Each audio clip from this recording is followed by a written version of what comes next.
What do you do when it's the end of your draft and all the guys that you know of are gone? You stash these guys. We'll give them to you in a second. Producer.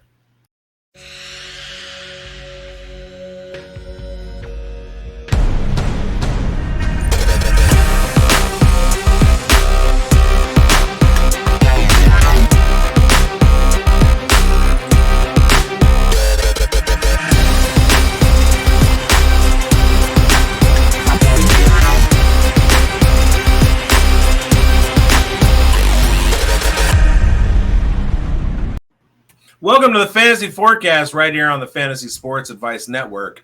I'm Bigz. I got Grindberg with me. Schultze's producing. He's on the ones and twos. And we are here to give you stash guys. Now, in every fantasy football season, there are guys that they don't get drafted. They wind up on the waiver wire, and then they have a big spike week when week 4, substituting for an injured player, or in week 8 or week 10, what have you. And all of a sudden, there's a massive stampede for the waiver. We're going to give you those guys to stash at the very end of your drafts so you don't have to play the waiver games with these guys. How you guys doing?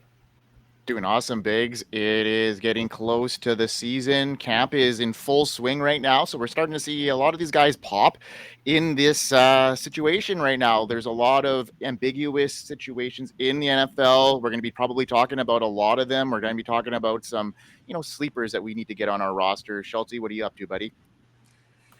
Well, we are recording here on Thursday evening, and there's American football on the TV tonight.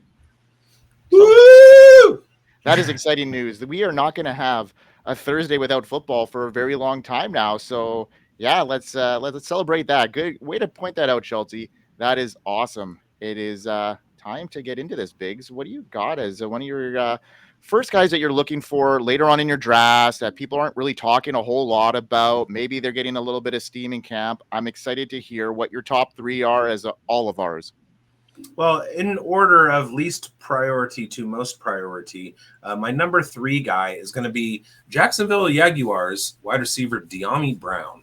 Now, Dyami Brown started to put a little bit together towards the end of last year for the Washington Commanders. And in the offseason, the Jacksonville Jaguars went and signed him to a free agent contract that was fairly nice.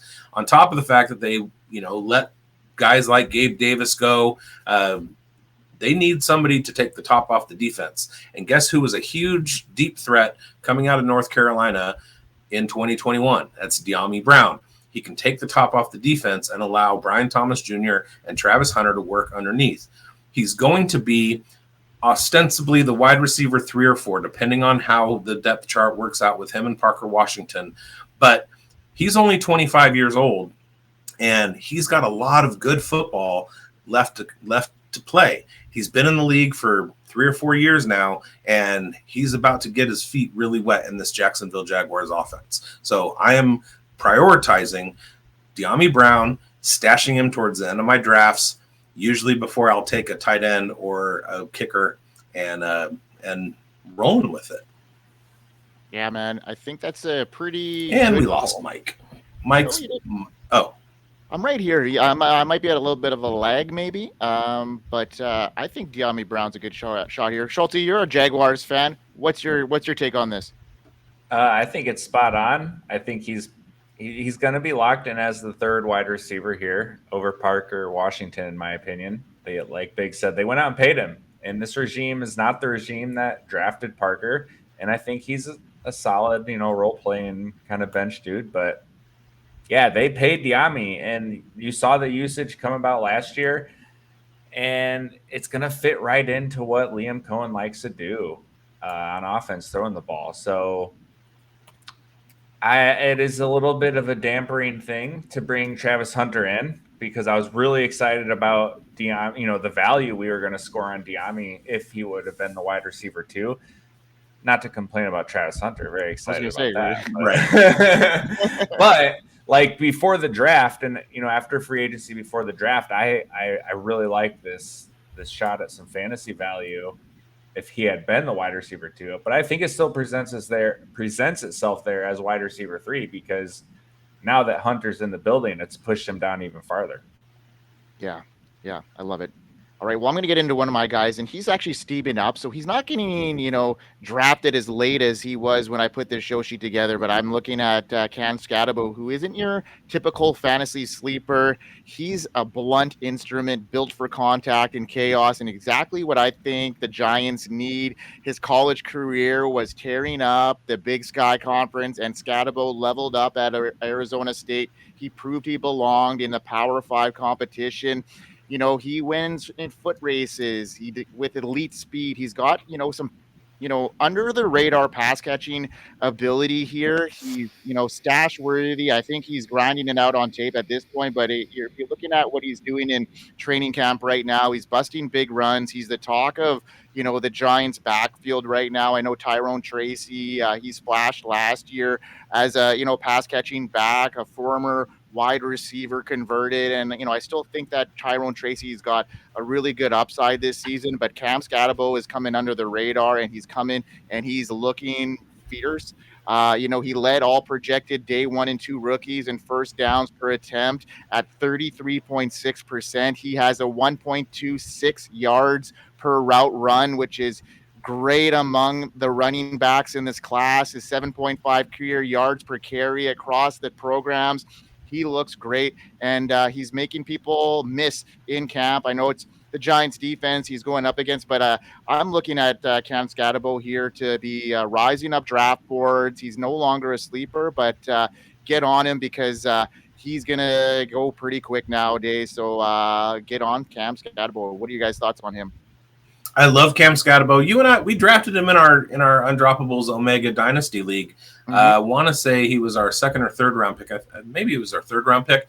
I'm taking Skattebo everywhere I can. I'm getting sniped for him in a bunch of leagues too. Yeah.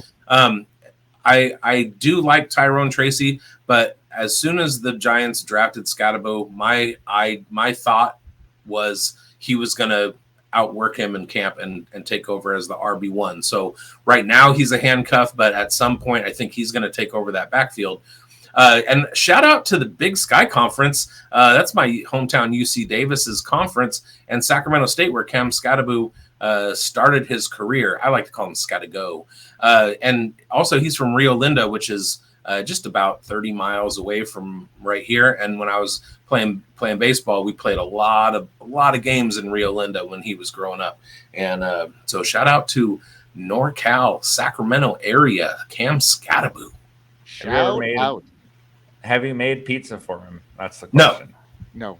Well, I mean, I'm sure he's had pizza guys before, but not from my store. That's just Brock Bowers. Love it.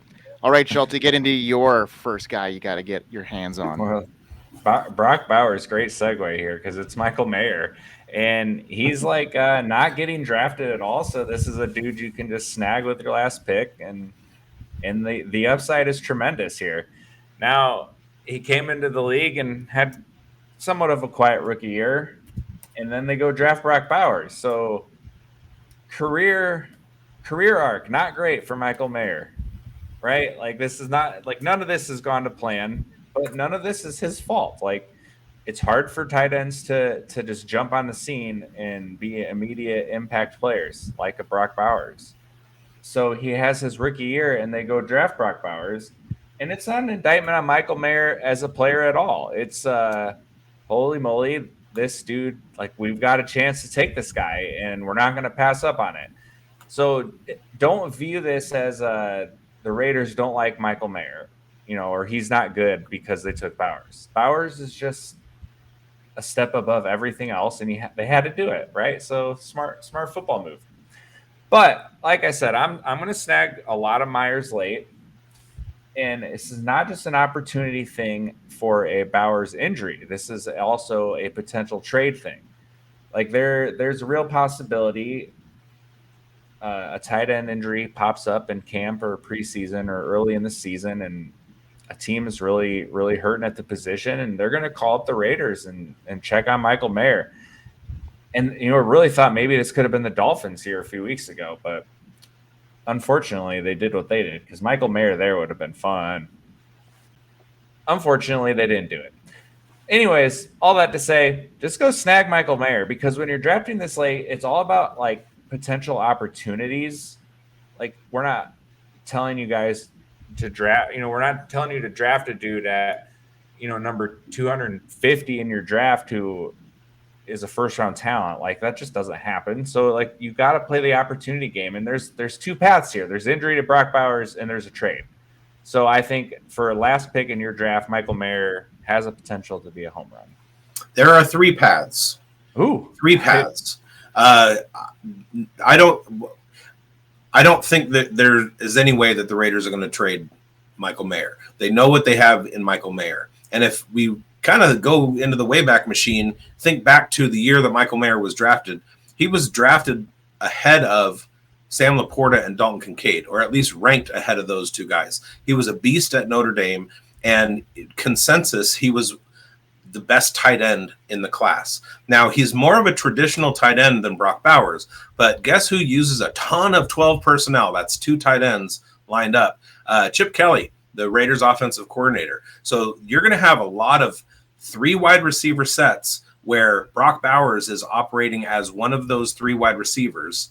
And then you're going to have Michael Mayer in line as a blocking tight end. So he's going to be on the field a lot.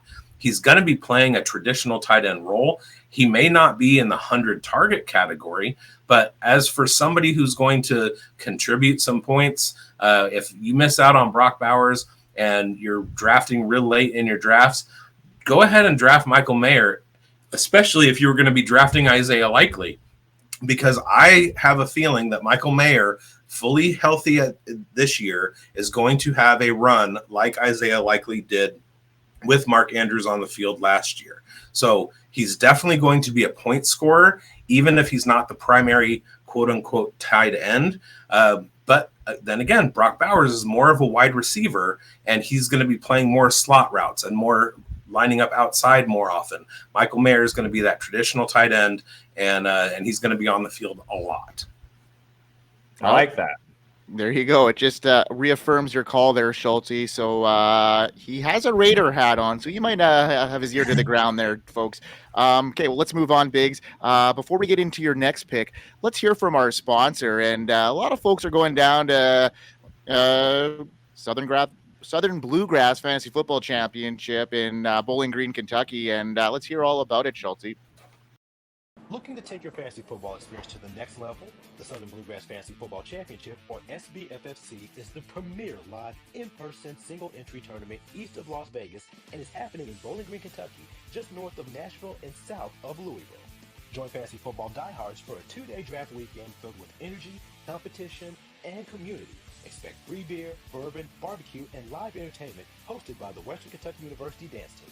You'll draft on massive FJFantasy.com boards, enjoy giveaways, and even have a chance to win signed memorabilia and bourbon bottles through raffles and a silent auction. The SBFFC is securely managed through LeagueSafe.com, with all prize money held and paid out at the end of the season and championship round. Winners walk away with stunning Trophy Smack trophies and belts, and of course, lifelong bragging rights. To learn more, check out the official promo video on YouTube and click to visit SBFFC.com for full details.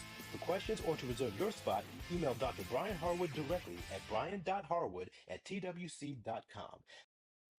I want free bourbon and barbecue. Also, fun fact, Bowling Green, Kentucky, not the home of Bowling Green University. Yeah, I was very surprised to know that as well, Bigz. Yeah. But there is a university in Bowling Green, Kentucky, and that's Western Kentucky. Interesting. Very, very interesting. America. You know what? There used to be 2 football teams here up in Canada, CFL teams called the Rough Riders. So, anything is possible. If there's anything we know about Canadians, is they ride rough. We are Rough Riders. Yeah, we used to have some pretty good signs for our Rough Rider compadres on the west coast of us. They were our rivals, so you can imagine what we had signed up for them. Those Canadian football rivalries, we know how those go. All right, Bigz, let's get into your next guy. All right, my guy is a rookie running back by way of Oregon, named Jordon James. He's kind of flying under the radar a whole lot because he's in a pretty loaded backfield with Christian McCaffrey and Isaac Guerrero. Isaac Guerrero had some pretty eye-popping performances last year, but if there's anything we know about Christian McCaffrey and Isaac Guerrero, they're injury-prone. if there's anything that we know about Jordon James, is he had a 95.5 career rushing grade at Oregon via Pro Football Focus, but via PFF and their college grading. That was higher than Bucky Irving. He's also one of the youngest running backs in the class. It was him and Dylan Sampson. One of those two was the youngest. The other was the second youngest. He's a legit running back prospect buried behind two very injury-prone players in an offense that has the third highest team run blocking grade in the NFL. So as soon as Jordon James steps out onto the field, he's going to be an instant producer in a Kyle Shanahan offense with a priority on running back performance. And I'm stashing him everywhere.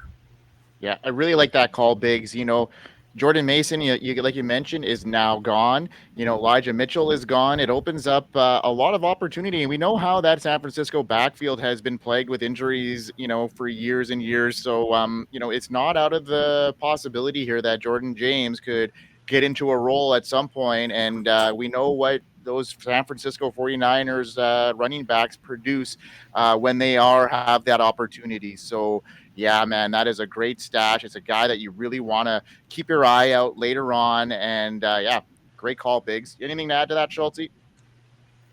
No, I'll never fault anyone for leaving a draft with the 49ers running back. I mean, you mentioned the system thing here. Like, this is as much of like a plug and play system thing as in the NFL that we've got. And I mean, yeah, you just take one of these dudes. If they get on the field, they're going to produce. Like, you're not expecting them to be CMC, but if any of these guys get the legitimate full-time workload, like, that's an instant fantasy starter.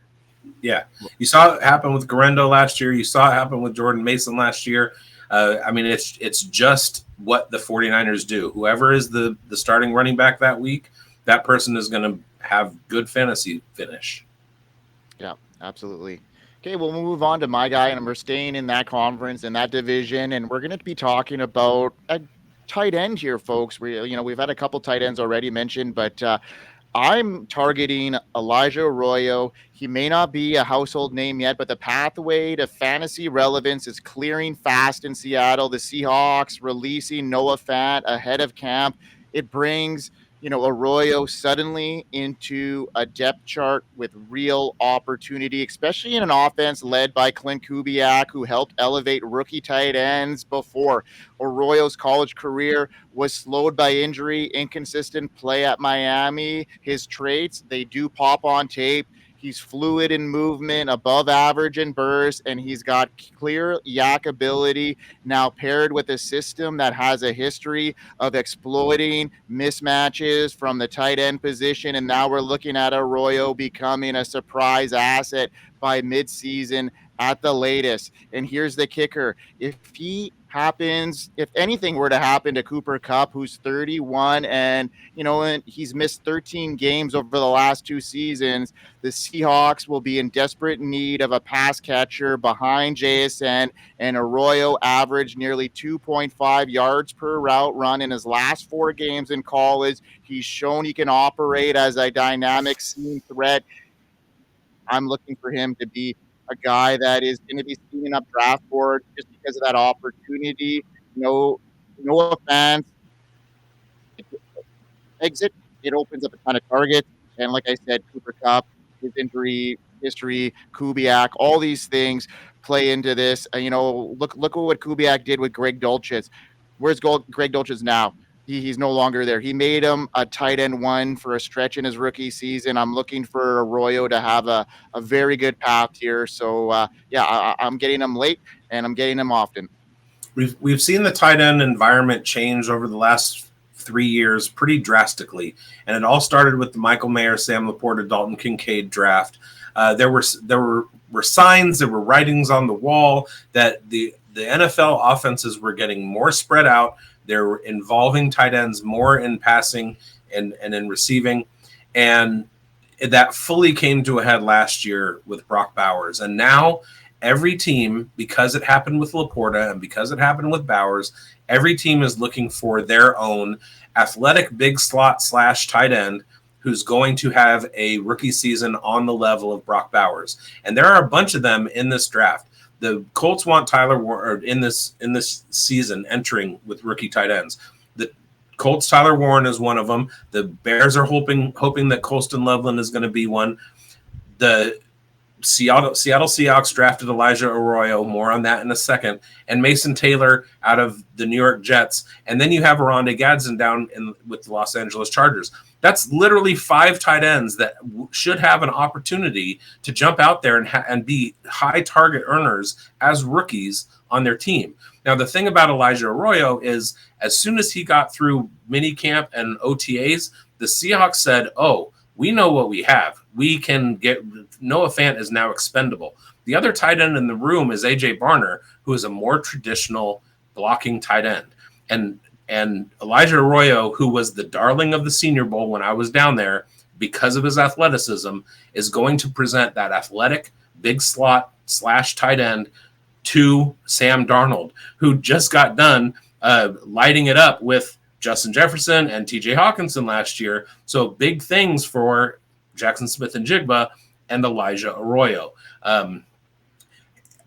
In redraft, there aren't a lot of tight ends to go around, right? Mostly 12, 15 come off the board in a draft. And then you have this huge stack of guys who are going to absolutely explode, and you want them on your team. That's Elijah Arroyo is one of them. You mentioned the rookie class too, as well. There's a ton of top end talent in that rookie class. You mentioned 5 of them, and we can't discount Terrence Ferguson either, who's in a really good situation too with the Rams. So we will see how this whole class plays out. I love what you said at Arroyo there, Bigz. Yeah, you nailed it right on the head here. He's got that opportunity, and I'm liking what I see there. Now, Schultz, get into your next guy. Who do you have next on your mustache list? Your mustache list. And the good old mustache list. Another rookie on board here, which like in redraft, like you get presented a lot of baked in value with rookies because we've never seen them play. And so you can kind of take advantage of that. And when some of these dudes get opportunities, they turn into mustaches. And I'm looking at DJ Giddens. So here's a guy, 4.4 speed coming out of college here. Good rusher. He's got good size. Like he was a workhorse in college. He can continue to take on that role. He's built for it. He's 517 college carries. And he's in an offense he's only stuck behind Jonathan Taylor, who has averaged just over 10 games a year over the last 3 seasons. So there's likely some opportunity for Giddens to get on the field. He's only competing with Khalil Herbert, and that doesn't concern me. Especially stylistically, like I think Herbert could get used sparingly, though. As a pass game kind of guy, I don't think he'll get a ton of the early down work. So Giddens just seems like such a natural fill-in here for Taylor if something happens. And it's a high volume rush offense. We're projecting that out, whether it's Daniel Jones or Anthony Richardson starting. So I'm not concerned about them coming out here and throwing the ball 600 times. Like they're gonna push the ball on the ground, and that's what you're looking for. If a guy gets on the field, just get him the dang carries. It's an offense that we've seen Jonathan Taylor put up 10 rushing touchdowns 3 times. He's got a 1,400-yard season. He's got an 1,800-yard season. He's got a season he played 7 games or he was pacing 1,500-1,600 yards. Like the production is there with Taylor year in and year out. The opportunities are there for the touchdowns.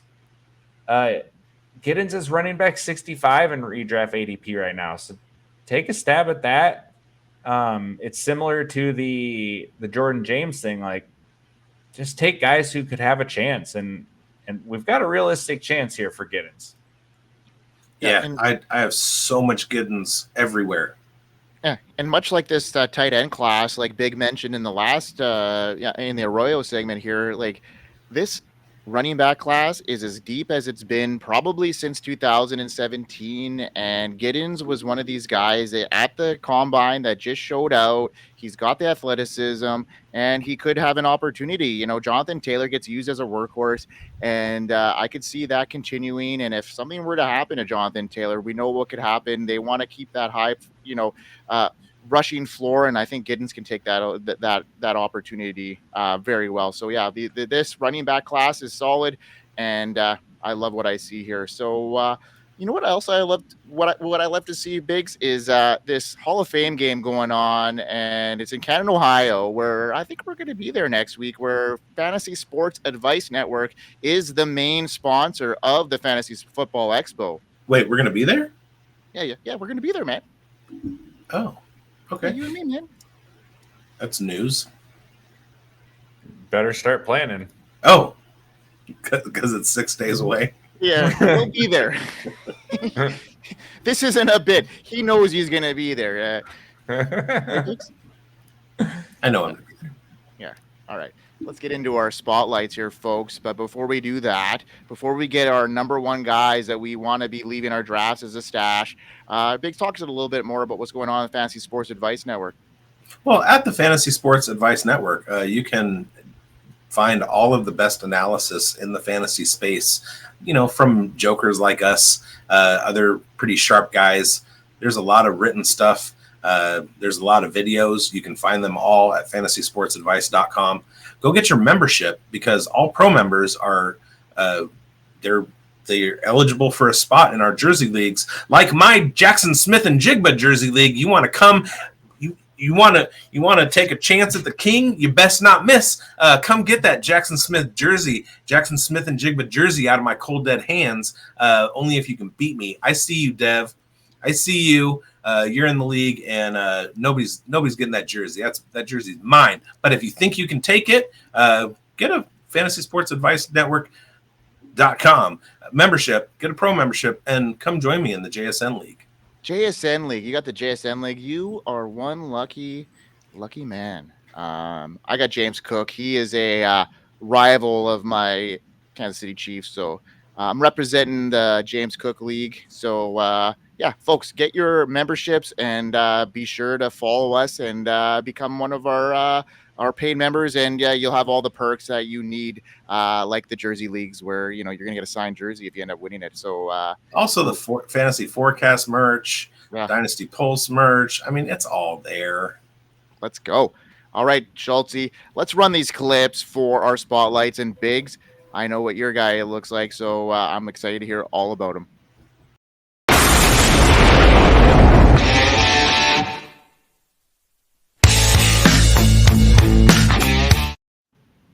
Now, there's one guy that I'm prioritizing at the top of my list, and that is Seattle Seahawks quarterback Jalen Milroe.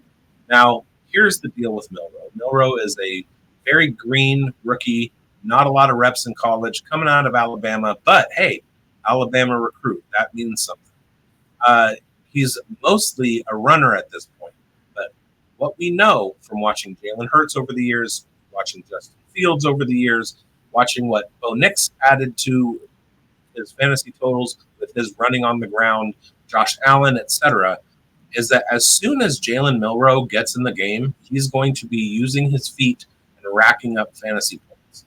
Now, the other piece of that, and we talked about this before, was Clint Kubiak. If you think back to 2024, the beginning of the season, the New Orleans Saints, Clint Kubiak was the offensive coordinator. And what did the Saints with Derek Carr do? They started putting up 40 points a game until everybody just fell out with injuries. So we also know what Sam Darnold brings to the table. He put the Vikings on a playoff run to go along with their incredible defense, and then signed a free agent contract with the Seattle Seahawks. So the Seahawks gave him a bag. He's their starting quarterback. Jalen Milroe is not going to get on the field unless they try and do some, kind of like joker stuff with him, maybe run some RPOs and kind of like a little sub package. But that's not really going to win you any fantasy weeks or anything like that. But if something happens to Sam Darnold, Jalen Milroe is immediately going to be thrust onto the field, and he's going to have that cheat code in fantasy. And everybody's going to be clamoring for him on the waiver wire, so stash him on your roster, and you don't have to pay the price. I really, really like this call, Bigz. And I'm surprised because, I'm surprised that, you defended Sam Darnold so vividly there because, there's some sharp people out there that have got, Milroe pegged as, starting by week 6 over Sam Darnold. And it's tough because you know what that Clint Kubiak offense can produce for a quarterback, like you mentioned in your tweet today. I think you mentioned that in one of your tweets, how he, propelled Derek Carr his first couple of weeks last year to fantasy relevance. I think he was a top 10 quarterback under that system. So I don't see why Sam Darnold can't come in and do something, similar to what a Derek Carr can do. So you've kind of convinced me to stay my ground, don't sell off my Sam Darnold shares. So no, I've been saying that since the playoffs last year. Yeah. He got outworked by a pretty darn good Detroit Lions offense. People have bad games. That doesn't mean he's a bad player, and everybody completely wrote him off that week. And going into this season, everybody is totally out on Sam Darnold. Sam Darnold is exactly what Clint Kubiak wants in that offense. In fact, he was with the 49ers in the Shanahan offense before he went to Minnesota in Kevin O'Connell's Shanahan offense, and now he's in Seattle in Shanahan's offense. And obviously, this is not a Sam Darnold segment, but don't sleep on Darnold. I love Jalen Milroe as a handcuff to Sam Darnold, but I'm certainly drafting Sam Darnold at some points when I get a chance. Think of the squad that you can put together with everybody that you draft in the first 12 rounds before you take Sam Darnold. You know what I mean? Mm-hmm. Yeah. And then you grab Jalen Milroe as the insurance policy. And if Milroe were to get into the lineup, he would be more than an insurance policy. He'd be better than the actual investment. So I think that Milroe is a smash stash. He's a guy that Mustache. A stash? We'll call him the Fu Manchu, if you will. He's the guy I really like in this situation and then moving forward in the Seahawks. I think he's the future there at quarterback down the line. I think he's got very much a similar timeline and path to like a Jalen Hurts. Like Bigz mentioned earlier, he compared him to Jalen Hurts, and I see that trajectory being that well. I think he throws the ball pretty good, and his elusiveness is great. So let's get into some more spotlights. Schultz, do you have anything else? The only thing I got to say is Jalen Milroe is bigger than most NFL running backs, and he's faster than most NFL running backs. Draft him. Draft him. All right.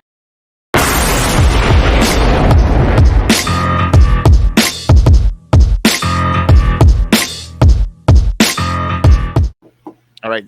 So my number one stash, and he's creating a lot of buzz right now. He's generating a lot of headlines in fantasy circles, and that's exactly what we want to hear. But he's my stash player this summer, and that is Kyle Williams. The Patriots made a real investment in him in the early rounds to get that draft capital, and he steps into a wide receiver room that's aging, inconsistent, and wide open behind Stephon Diggs and Demario Douglas, while Diggs is returning from an ACL tear and pushing 32, and others like Bourne and Hollins, they're placeholders at this point. Williams brings a different dynamic, yak ability, separation skills, and the potential to become Drake May's favorite target as soon as the rookie settles in. So Williams' collegiate career, the numbers, they jump off the page to me, but he had a late season breakout. He flashes NFL caliber traits, over 1,100 yards and 14 touchdowns last year. And he's got some traits that really pop out, 1.7 to 2.5 yards per route run versus Power 5 defenses, showing his real improvement on the higher end competition. Third round wide receivers rarely hit early, but the 2023 class that showed Josh Downs, Tank Dell, and Garrett Wilson, not Garrett Wilson, but these guys, they showed in the right spot. And Drake May, he ranks among the most accurate passers, and I'm thinking that this connection is going to be great. I think that the Patriots, they found their guy, and I'm willing to go out on a limb here, and I think that Kyle Williams is not only going to come in and be a force for the Patriots. I think he's going to finish this year as a top 36 wide receiver right out of the gate. And I really like this situation here for Kyle Williams and the Patriots. I do too. And I have so many Kyle Williams shares. It's ridiculous. So do you think he can, crack the lineup, obviously, but, perform at like a wide receiver 3 level? Absolutely. I think he can do better than that, especially with his yak ability. I mean, you know that Pop Douglas is going to pop, and you know what Stephon Diggs can do. But Drake May is going to have a prolific season. The Patriots and Josh McDaniels are going to be throwing the ball all over the yard, and Kyle Williams is going to be a beneficiary of that. Absolutely, I think especially if you're drafting him as your wide receiver 7 or whatever. Yeah. If you can get him anywhere, I suggest doing it because there's some ambiguity in that one wide receiver room. So yeah, capitalize on it, especially because we're all really high on Drake May right now, headed into his sophomore year. I do love him more in Dynasty than I do in redraft, but I still love him in redraft. Yeah, I think as a rookie wide receiver, and especially in this class, he's one of the ones that is going to be at the end of this year. He's going to be at the upper echelon of that class for sure if he's not already. He's going to be our 2025 Jalen McMillan. There you have it. All right, Schulte, let's get into your spotlight, bro.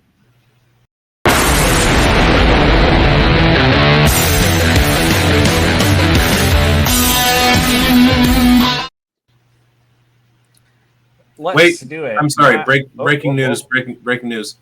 I'm watching football. Whew. Woo-wee. You're drafting players with the starting letter, first letter of their name starts with a T. I already You're did. on fire because Trey Lance threw a touchdown. Isn't that funny? Because I saw a Twitter post today or an X post that was like, Trey Lance finally making it to Canton. Like all the drafters that were high on him expected him to go. So there you go. He made Schulte, who's your guy? Well, another tight end here, and this is a guy coming into the second year of his NFL career, and he got 5 balls as a rookie. But my confidence in him has not wavered at all. I loved him coming out of the draft. He was a second-round draft pick, and that matters. And I'm talking about Ben Sinnott, man. I just absolutely love this guy as a player. First of all, I'm ready for the Zach Ertz cliff to hit us. Like, it's coming. It's going to happen. It's going to happen hard. And I think Sinnott is ready to take that spot when given the chance. We had a game last year, I want to say like week 12-ish, somewhere in that ballpark, where Zach Ertz went down with a concussion, and it was Sinnott who stepped in and kind of took the snaps, the reserve snaps here. He took the lead on that. So as a rookie, they clearly had confidence in him among the rest of the room to give him the majority of snaps after Ertz went down. So no reason to think that's not going to change. It's only going to get better for him. And in the instance of that happening, the Ertz cliff I'm talking, it is a real possibility that he gets thrust into the second leading target getter for this offense. And I'm not even talking about the news with the Terry potentially requesting a trade, which was like hours ago at time of recording this. And that just makes the case even stronger. I think there's a possibility, especially if Terry gets traded, that they may be calling on Sinnott sooner, and even with Ertz on the field. I just love his game. He's just a giant lumbering dude. And I honestly think his game profile is very similarly to Gronk, which is crazy to comp anybody to Gronk. But it's the way this guy moves. You get him the ball in his hands, he's going to make you miss. Like, it's nothing flashy. Like, he's not over here putting highlight jukes on and spin moves. But, like, he's going to find just some weird caveman way to get by you. And it works. He's got a ton of clips of shedding defenders and making dudes miss that. It screams Gronk to me. I think given the opportunity, Ben Sinnott is going to absolutely pop. And at tight end 42, it's absolutely worth a chance. Absolutely worth a chance. I love Ben Sinnott. Yeah, I mean, aging Ertz. There's, the Terry McLaurin news. I'm pretty high on Debo this year, but I think that Sinnott has got that opportunity. So, yeah, big Schulte. Let me just address this Terry McLaurin stuff real quick. The Commanders are not trading Terry McLaurin. Terry McLaurin asked for a trade today, and it was a leverage play. He wants a new contract. He's due for a new contract. He had his career year last year. It's exactly the time for him to A, hold out, B, then hold in, then C, request a trade. It's just how it works, and he's not going anywhere. They're going to sign him. He wants a contract somewhere in the range of $30 million. That's around Tyreek Hill. The Commanders don't want to pay him a lot of money because he's 30 years old. He wants a 4-year deal. I think he wants 4 years, $35 million. Tyreek is getting 30. They should probably come to some agreement at like 3 years, $32 million, something like that. It might get done before the season starts. It might not. Ayuk did the same thing. He didn't go anywhere. Debo did the same thing. He didn't go anywhere. It's just part of the process. So put your alarmist hat away. McLaurin's not going anywhere. There you go. You heard it here first. Still drafting it. Still drafting it. Yeah. That's Lane Larison. What just happened? Oh, yeah. Okay. I'm surprised he didn't go that route, Bigz, because he's actually getting some steam here in camp, and I'm really liking that situation because, he could be a very good tool for the Patriots, who like to use, a lot of versatility in their backfield, and Larison has got that. I've talked about him so much. I'm not ever going to – I don't know if I'm going to be able to go a show without saying his name. So as long as viewers are viewing, they know Lan Larison's name, or at least they've heard it before. Him getting reps with the ones was just like the highlight of my last couple of days. And he's not going to be the RB1. No. It's not going to happen. But just watching that news come out of Patriots camp was just like – so validating. Their eyes are on him, obviously. I mean, he's getting reps with the ones, and you don't hear that very often, especially from somebody who is undrafted. So, to be fair, it was during walkthroughs. It wasn't like, but he did have a nice touchdown yesterday. That was with the twos, but today he was with the ones. It's kind of similar to the Rams rookie Jarquez Hunter. Yeah, Jarquez Hunter with the the little walkthrough. He's with the ones, and everybody was because you give the vets a day off and put your practice squad guys out. Someone's got to do it. Right. All right, folks.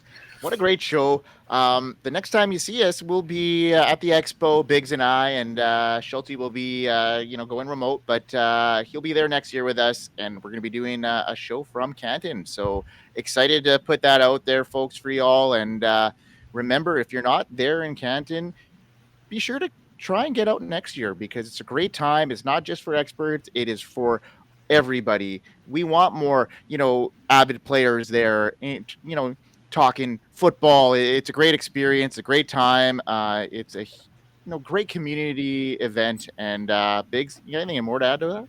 Poker tournament, karaoke, cornhole tournament, nights at George's bar. Like it's a ridiculous fun place to be.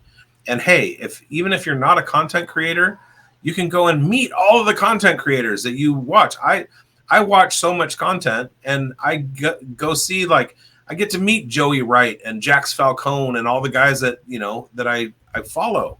It's pretty cool. I mean, I'm there in a work capacity, but there's still a little fan in me. I love it. All right, folks, from all of us at the Fantasy Sports Advice Network, we hope you win. We hope you win. Hope you win.